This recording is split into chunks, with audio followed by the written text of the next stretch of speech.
Hi, it's me, Miss Molly, and I am here to read to you another children's book story or children's story entitled The Golden Goose, adapted by Brian Conway, illustrated by Karen Dugan. Looks like this is a very interesting story. Let's start.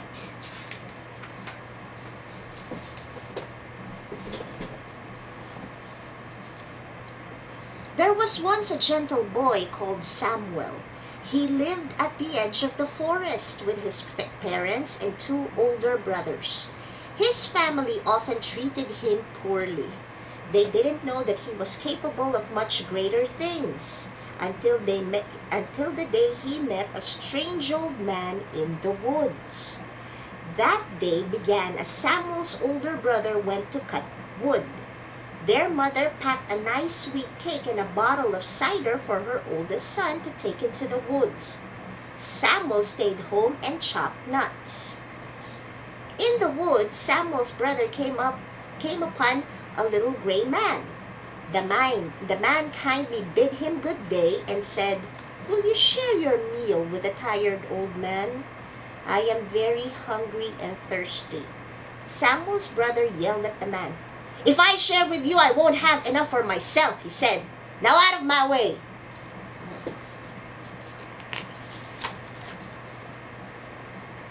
The brother left the man standing there and went to chop a tree. After a few strong swings, his axe slipped and hit his arm. He suffered a deep cut and could no longer continue his work. The little man saw all this happen. He smiled as the oldest brother hurried home to dress his wound. Now the second brother was called to get the firewood. Their mother gave him a sweet cake and cider for his journey, as she'd done for the oldest brother. Before long, the second brother also met up with the old man in the woods. The man kindly bid him good day and said, "Would you share your meal with a tired old man? I am very hungry and thirsty." The next brother was as selfish as the first. "If I give you my food and drink, I won't have enough for myself," he said. "Now get out of my way."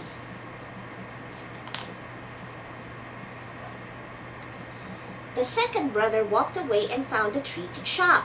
He swung so strongly with his axe, the head of the axe dropped off. It fell firmly on the brother's foot, and he too could no longer work. Again, the little gray man smiled as he watched Samuel's second brother hobbling home. Then young Samuel said, "Let me go cut the wood, father." "You know nothing about it," his father replied harshly. "But if you are so willing to get hurt, then go." Samuel's mother handed him some stale bread and a jug of warm water and sent him on his way. In the forest, Samuel met the little gray man as well. The old man kindly bid him good day and said, "Would you share some food and drink with a tired old man? I am so very hungry and thirsty."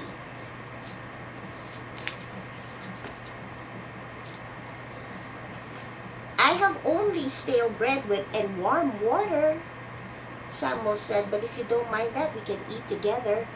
They sat in the woods to eat. When Samuel reached for their snack, he found a magnificent sweet cake and a large bottle of cider for them to share. "My, look at this," said Samuel. "I am glad I have much more than stale bread to share with you." When they finished their tasty meal, the old man told Samuel, "You shared your goods with me, and for that I am grateful. Now you will have good luck to go with your kind heart." The little gray man pointed at an old tree nearby. "Cut down that tree and you'll find something special there in its roots." Then the man walked away without another word. Samuel was puzzled, but did as the old man said.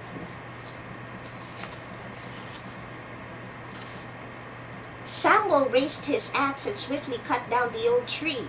When the tree fell, more than just a stump remained. Samuel found a goose sitting among the roots. This was no ordinary goose. Its feathers were made of gold. Samuel had never seen such a splendid sight before. He picked up the goose.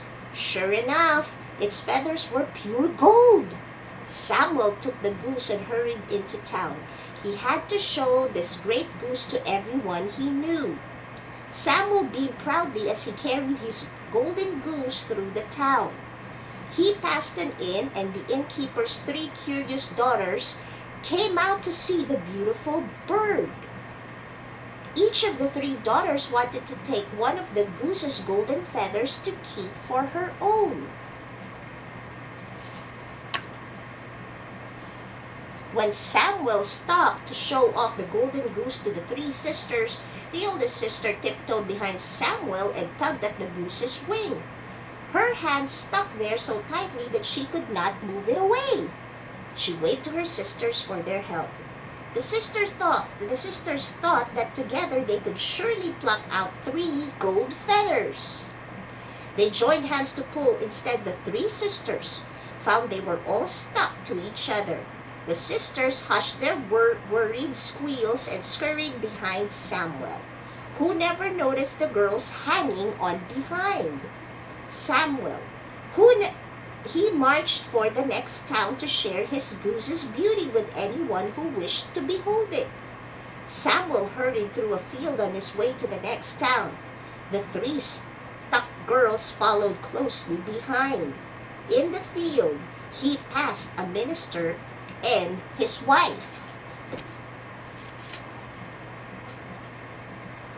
The minister saw the odd possession, and cried out at the 3 sisters. "Have you no shame, girls? Why must you run after the boy? It's just not proper." The minister tried to pull the youngest girl away. All too soon he felt that he himself was stuck, and he had to run as fast as his legs could carry him to keep up with the others. The minister's wife saw her husband running along with the 3 girls. She cried out in amazement, "Dear husband, slow down! We have to be at a wedding in a few minutes." The minister's wife pulled on his sleeve, then she was caught up in this silly parade too. They passed 2 farmers on a road. The minister's wife called for help, but as soon as they touched her, the farmers were pulled along too.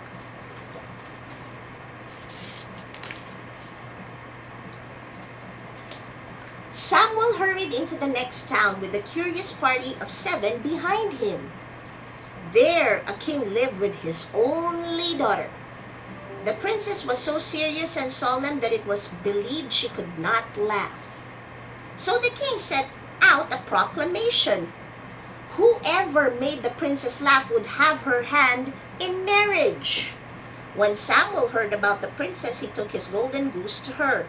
At the sight of this bumbling parade, the princess burst into fits of laughter. The king thought she might not stop.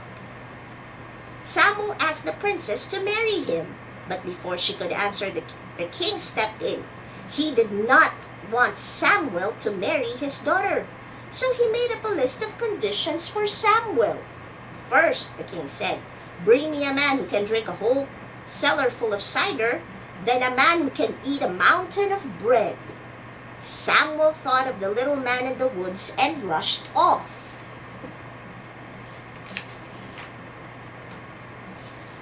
The old man was sitting in the same spot as before. "Oh, I'm so thirsty and so very hungry," said the man to Samuel. "I cannot seem to drink enough cider or eat enough bread." Samuel quickly took the old man to see the king. The little man happily drank all the cider and ate all the bread in the king's cellar. Then Samuel approached the king and asked for his bride. But the king was ready with a third demand. "Now bring me a ship which sails on a land as well as at sea." Again, Samuel went to see the little man. "I will share all my magic with you," said the old man, "because you have been so kind to me." Soon Samuel was back at the castle with a ship that sailed on land and sea. The king had no choice but to let Samuel marry the princess. The 2 were married that very day. The end. Well, the lesson is very simple. No good deed goes unpunished. Samuel was a very kind-hearted man to the old man who was thirsty and hungry, so he gave him food. He shared with him his food, and he reaped all his rewards. So, you have to be kind to share. Okay? So always learn how to share what you have without depriving yourself, of course. And do it wholeheartedly. So until next time, I will be seeing you with another story. Okay? Goodbye and enjoy.